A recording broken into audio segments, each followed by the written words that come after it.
Hi kaibigan! Bago ka matulog ngayong gabi, gusto kong samahan ka sa isang tahimik na sandali para mag-relax, magpahinga at damhin ang kapayapaan ng Diyos. Alam mo, kahit gaano pa ka-busy o ka-stress ang araw mo, may isang Panginoon na hindi ka kailanman iiwan. Habang humihinga ka ng malalim, isipin mo ang bawat alon ng hangin na parang yakap ng Diyos sa'yo. Sa bawat paghinga, maramdaman mo ang kanyang presensya at hayaang unti-unting mawala ang lahat ng alalahanin ng mundo. Ngayon, samahan mo ako sa pagninilay sa kanyang salita habang nagpapahinga ang katawan mo at dahan-dahang bumababa ang isip mo sa katahimikan. Sa buhay natin, maraming pagkakataon na pakiramdam natin parang nag-iisa tayo, parang walang makakaintindi sa pinagdadaanan natin. Pero kaibigan, tandaan mo, sa bawat hakbang mo, ang Diyos ay nariyan. Sa Deuteronomy 26, sinasabi, "Be strong and courageous. Do not be afraid or terrified because of them, for the Lord your God goes with you. He will never leave you nor forsake you." Imagine mo yan.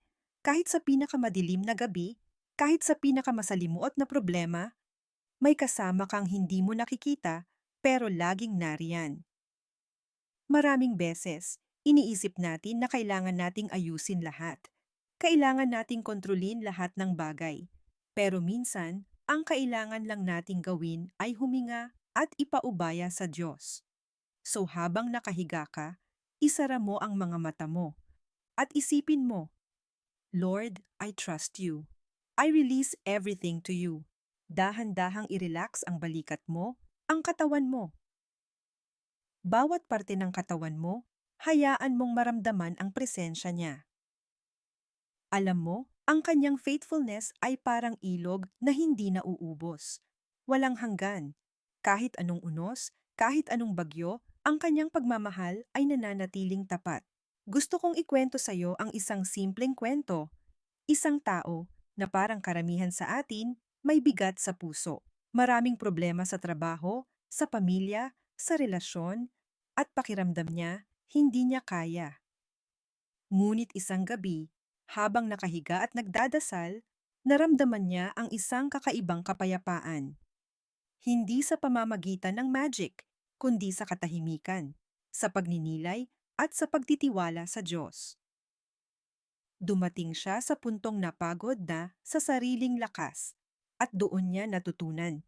Ang Diyos ay sapat. Hindi kailangan ng perfect na plano. Hindi kailangan ng perfect na timing. Kanya ang bawat detalye. At alam mo kung ano ang nangyari? Unti-unti, ang puso niya ay nagkaroon ng kapayapaan. Dito natin nakikita ang talagang himala. Hindi laging sa malaking bagay, kundi sa tahimik na pagtitiwala at pag-aalay ng ating puso sa Kanya. Ngayon, samahan mo ako sa ilang salita ng Diyos na pwede mong gawing personal na affirmation bago matulog. Psalm 4:8. In peace I will lie down and sleep. For you alone, Lord, make me dwell in safety. Ulitin mo sa sarili mo. Lord, you are my safety. I am safe in your hands. Matthew 11, 11:1-8. Come to me, all you who are weary and burdened, and I will give you rest. Hayaan mo ang mga alalahanin mo na dahan-dahang lumipad palayo. Isa-isa. Isaiah 41:10.